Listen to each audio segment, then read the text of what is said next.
Selamat sore teman-teman, selamat datang di Sari Mbah Farm. Inilah si cantik kale atau kale yang begitu banyak manfaatnya dan oleh dunia agriculture diberi gelar ratu dari sayuran hijau. Kale ini sesungguhnya berasal dari Mediterania, tetapi sudah terkenal sejak abad ke-19. Kale ini banyak sekali manfaatnya, tinggi sekali antioksidan, kalsium, juga vitamin C. Tidak ada sayuran hijau yang melebihi vitamin C dari kale ini. Harganya pun cukup tinggi, sehingga saya bingung mengapa kale ini belum dipopulerkan, karena menanamnya sangat mudah sekali.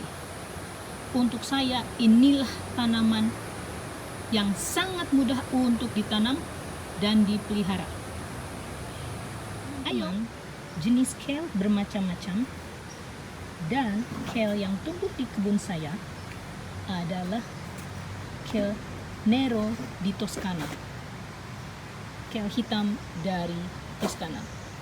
Kale ini menjadi favorit para ahli masak di restoran-restoran karena kelezatannya, dan juga favorit dari dokter-dokter karena manfaatnya yang luar biasa.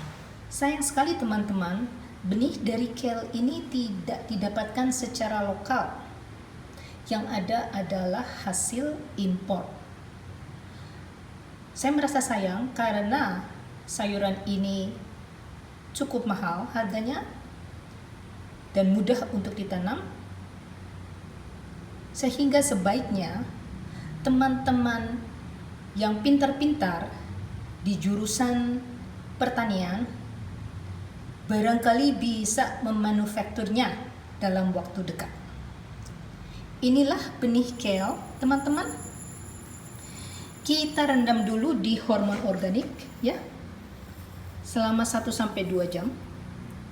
Seperti biasa, saya memakai hormon organik dari larutan bawang merah. Sekarang kita siapkan media tanamnya. Dikarenakan kita akan menyemai dulu, maka kita siapkan media tanam di dalam pot tray. Media tanam seperti biasa, kompos organik, tanah, dan sekam bakar 1:1:1. Dikarenakan kita akan menanam organik, teman-teman, tolong komposnya adalah kompos yang terbaik, karena kita mencoba untuk tidak memakai pupuk sampai kale itu panen, kira-kira 30-60 hari. Lalu media tanam kita bikin lubang dan kita masukkan satu persatu benih tadi. Setiap lubang bisa teman masukkan 2-3 benih.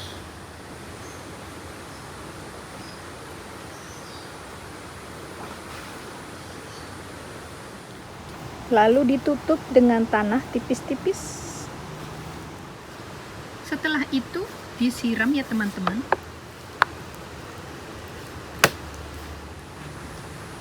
Setelah selesai disiram, diletakkan di tempat yang teduh. Tidak perlu ditutup teman-teman, hanya di tempat teduh saja. Dan dalam waktu 3-4 hari, benih itu akan berkecambah.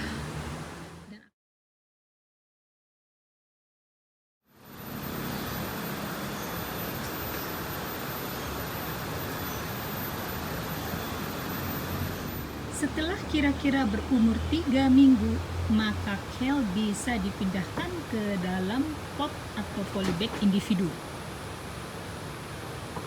Saya tidak menyarankan ditaruh di tanah, karena teman-teman, kale ini tidak tahan dengan cuaca yang terlalu panas.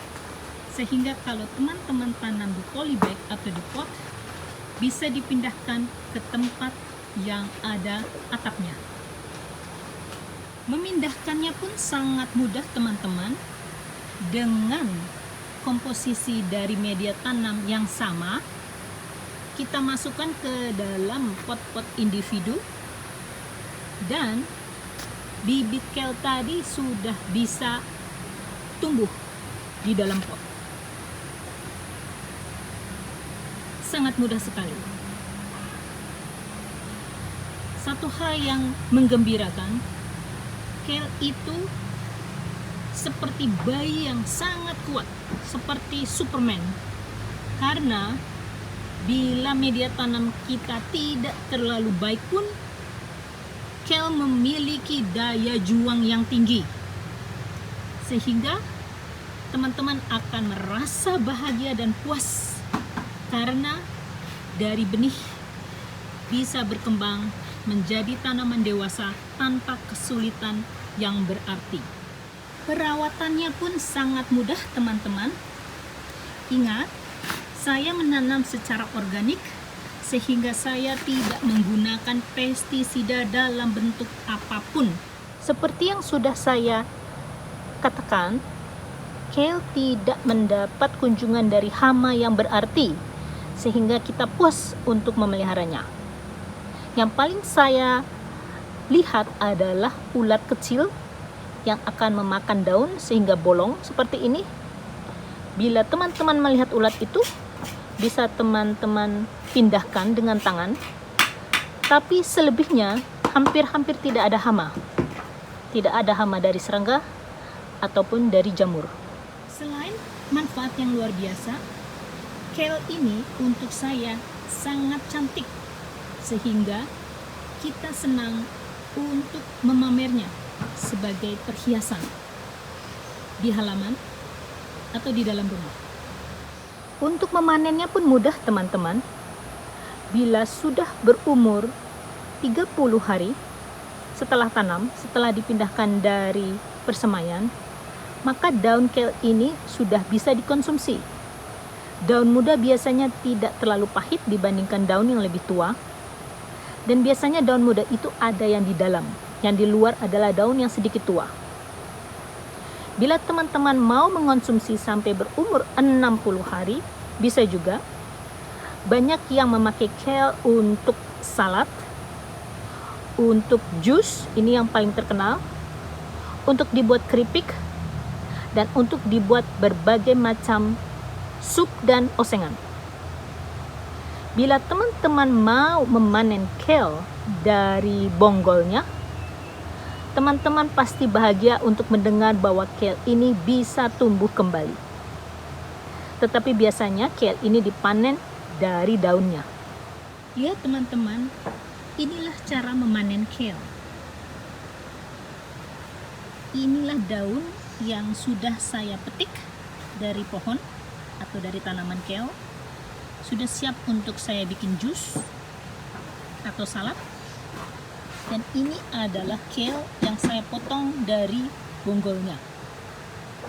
Ingat ya teman-teman, kale ini masih bisa tumbuh. Jadi setelah teman-teman panen, biarkan di polybag atau di pot, karena dia akan menumbuhkan daun-daun baru yang lezat.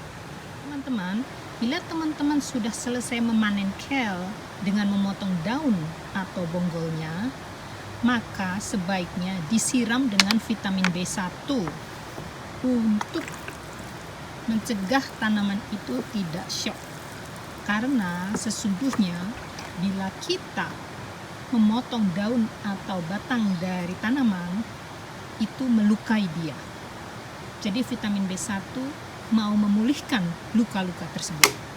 Demikianlah teman-teman cara menanam kale dari benih hingga dipanen. Saya tidak bisa lagi mengungkapkan betapa mudahnya menanam kale dan betapa luar biasa khasiatnya, manfaatnya, dan lezatnya sayuran ini. Semoga informasi ini bermanfaat. Terima kasih.